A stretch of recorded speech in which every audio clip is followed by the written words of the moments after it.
प्रभु श्री राम से जुड़े बहुत सारे प्रसंग आपने सुने होंगे, लेकिन आज हम वर्णन करेंगे प्रभु श्री राम और केवट के संवाद का, जो उनके बीच वनवास के दौरान हुई थी।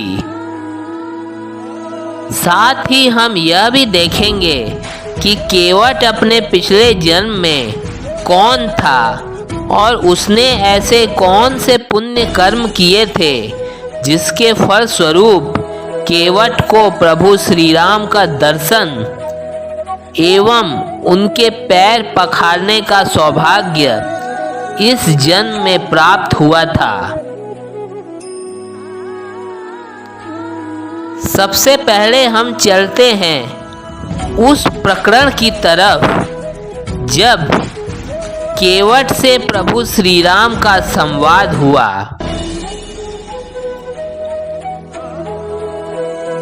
केवट और श्री राम का प्रसंग गोस्वामी तुलसीदास कृत रामचरितमानस में आया है। वाल्मीकि कृत रामायण में इस प्रसंग का उल्लेख नहीं है। यह तो सभी जानते हैं कि माता कैकेयी के कहने पर अयोध्या के महाराज दशरथ ने अपने ज्येष्ठ पुत्र श्री राम को 14 वर्ष का वनवास दिया, जिसके बाद प्रभु श्री राम माता सीता और भ्राता लक्ष्मण के साथ वन की तरफ प्रस्थान कर गए। इसी वन गमन के दौरान प्रभु श्री राम श्रृंगवेरपुर पहुँचे, जहाँ निषाद राज गुह ने उनका खूब स्वागत सत्कार किया, जो प्रभु श्री राम के अभिन्न मित्र थे। एक रात श्रृंगवेरपुर में रुकने के बाद प्रभु श्री राम माता सीता और लक्ष्मण जी को गंगा नदी पार करनी थी। तब निषाद राज गुह ने प्रभु श्री राम से कहा कि प्रभु, आज केवल एक नाव ही गंगा तट पर उपलब्ध है, क्योंकि आज सभी नाविकों ने किसी बात को लेकर के अपनी सुविधाएं बंद रखी हैं। केवल एक नाव ही गंगा तट पर है, जो केवट की है। आप कहें तो केवट से बात करके उस नाव का प्रबंध गंगा पार करने के लिए किया जाए। दरअसल इसके पीछे भी एक गूढ़ रहस्य है, जो आज केवल एक ही नाव गंगा तट पर उपलब्ध है, जो कि केवट की है।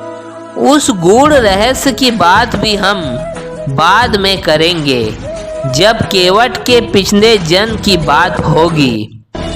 आइए अभी कथा के प्रवाह को आगे बढ़ाते हैं, वहीं से जहां निषाद राज गुह प्रभु श्री राम माता सीता और लक्ष्मण जी को केवट के नाव के समीप लेकर गए। केवट के समीप पहुंचकर प्रभु श्री राम ने केवट से उसकी नाव मांगी और कहा कि हमें गंगा नदी पार करनी है। गंगा नदी पार करने के लिए हमें आपके नाव की जरूरत पड़ेगी। कृपया आप हमें अपनी नाव में बिठाकर गंगा नदी पार करवा दीजिए। तब केवट ने कहा कि गंगा नदी तो हम आपको पार करवा देंगे, परंतु हमें डर है कि कहीं आपके चरण रखते ही मेरी नाव एक स्त्री में न बदल जाए, क्योंकि मैंने सुना है कि आपके पैर रखते ही एक शिला स्त्री में बदल गई थी। यदि ऐसा हुआ तो मेरे परिवार का भरण पोषण कैसे होगा, क्योंकि मेरे पास आजीविका चलाकर अपने परिवार का पेट भरने के लिए केवल यह नाव ही है।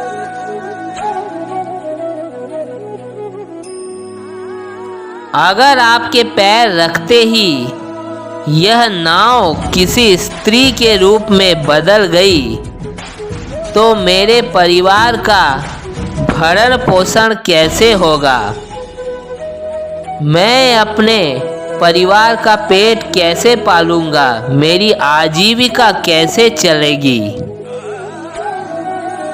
दरअसल केवट का अभिप्राय उस घटना से था जब प्रभु श्री राम ने अहिल्या का उद्धार किया था। उस शिला को छूकर अपने पैरों से, जिसमें अहिल्या बदल गई थी, जब गौतम ऋषि ने उन्हें शिला में बदल जाने का श्राप दिया था। केवट के नाव में बिठाने पर मना करने की बात सुनकर प्रभु श्री राम ने बहुत समझाने की कोशिश केवट को की, परंतु केवट ने प्रभु श्री राम की एक न मानी। इसी बीच केवट की हठधर्मिता को देखकर लक्ष्मण जी को बहुत क्रोध आ गया और उन्होंने केवट को बाण चलाकर मार डालने की धमकी दी। इस पर प्रभु श्री राम ने लक्ष्मण जी का क्रोध शांत किया और उन्हें रोका। दोनों तरफ से बहुत वाद विवाद हुआ और प्रभु श्री राम ने केवट को समझाने का भरकस प्रयास किया, परंतु केवट टस से मस नहीं हुआ। अंत में केवट ने प्रभु श्री राम से यह शर्त रखी कि वह केवल एक स्थिति में प्रभु श्री राम को नाव में चढ़ने देगा। यदि नाव में चढ़ने से पहले प्रभु श्री राम केवट से अपने दोनों चरण धुलवा ले। प्रभु श्री राम ने केवट की शर्त मान ली और उन्हें अपने चरण धोने दिए। इस बात को सुनने के बाद केवट की खुशी का ठिकाना नहीं रहा और फिर केवट दौड़कर तुरंत अपने घर से पैर धोने के लिए एक थाल लाया और प्रभु श्री राम के चरण धोए। पैर धोते समय जब दूसरा पैर मिट्टी में लिपट जाता तो केवट दुखी हो जाता। तब श्री राम एक पैर पर खड़े हो गए। केवट प्रभु को एक पैर पर खड़े देखकर दुखी हो गया और उनसे अपने सिर का सहारा लेने को कहा। केवट की यह बात सुनकर भगवान श्री राम ने केवट के सिर पर हाथ रखा तो आसमान से उसी समय पुष्पों की वर्षा होने लगी। प्रभु के चरणों के अमृत का पान केवट और उसके परिजनों ने किया और फिर केवट प्रभु श्री राम को अपनी नाव में बिठाकर गंगा पार ले गया। चरणों को धोकर और सारे परिवार सहित स्वयं उस चरणामृत को पीकर उस महान पुण्य के द्वारा अपने पितरों को भवसागर से पार कर फिर आनंद पूर्वक प्रभु श्री रामचंद्र जी को गंगा जी के पार ले गया।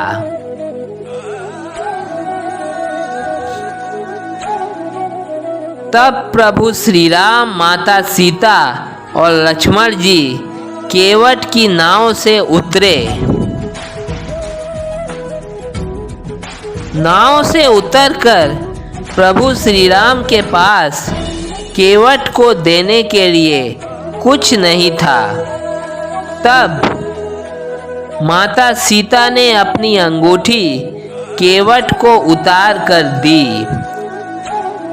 परंतु केवट ने उसे लेने से यह कहकर इनकार कर दिया कि जब आप लोग वनवास पूरा करके वापस अयोध्या लौटेंगे उस समय मैं आपसे यह भेंट स्वीकार करूंगा।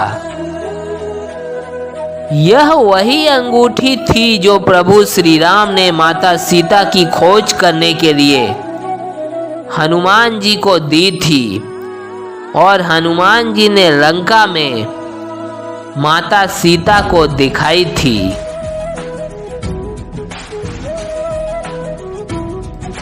केवट प्रसंग रामचरितमानस का सबसे मार्मिक एवं हृदय स्पर्शी प्रसंग है। यह भक्ति की परम सीमा पराकाष्ठा को उद्धृत करता है। कहते हैं कि क्षीर सागर में एक कछुआ था। वह कोई सामान्य कछुआ नहीं था, वह बहुत ही पुण्यात्मा था, परंतु जन्मों के संस्कार व प्रारब्ध के कारण उसे कई योनियों में जन्म लेना पड़ा था।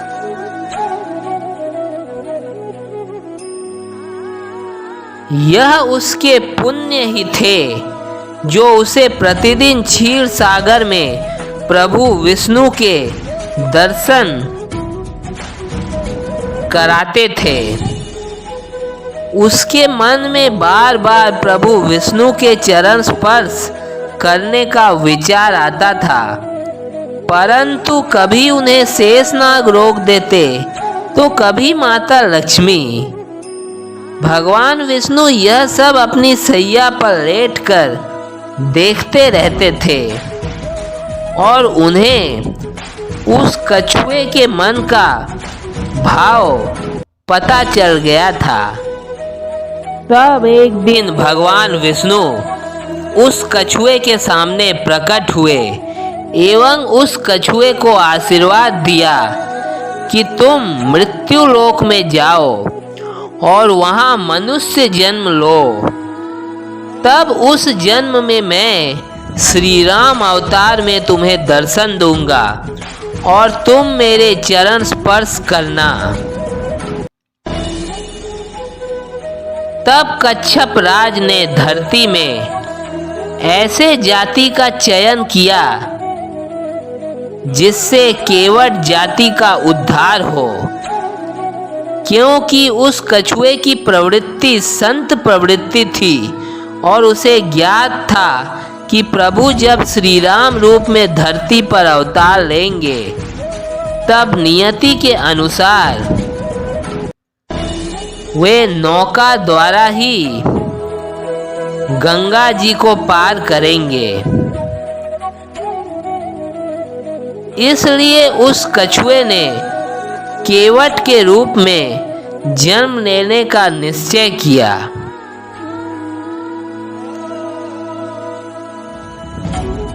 फिर उस कछुए का जन्म केवट के रूप में श्रृंगवेरपुर में हुआ। दिन बीतते गए।